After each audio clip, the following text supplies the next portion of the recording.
Welcome to the Tech Egg. Don't get scrambled. Enjoy the video. In this video, I will show you how to make easy clam chowder. First, ensure you have all your ingredients ready, including fresh clams, potatoes, and aromatics. This simple recipe focuses on maximizing flavor with minimal fuss, perfect for a cozy meal. We'll walk through each step, from preparing the base to achieving that creamy, comforting texture everyone loves. Get ready to enjoy a delicious bowl of homemade chowder in no time.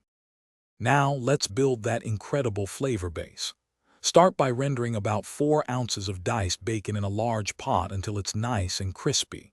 Remove the bacon, leaving a little of the fat. Then, sauté your diced onions and celery in the bacon fat until they're tender and translucent. Next, add 2 cups of diced potatoes and enough clam juice or chicken broth to just cover them. Simmer until the potatoes are fork tender. Once your potatoes are tender, it's time to bring in the stars of the show. Gently stir in 16 ounces of chopped clams, including their liquid, for maximum clam flavor.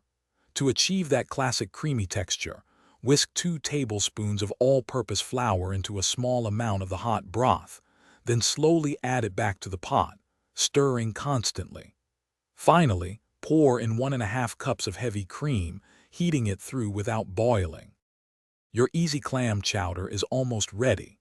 Taste and adjust the seasoning with salt and freshly ground black pepper. A sprinkle of fresh parsley adds a lovely touch of color and freshness.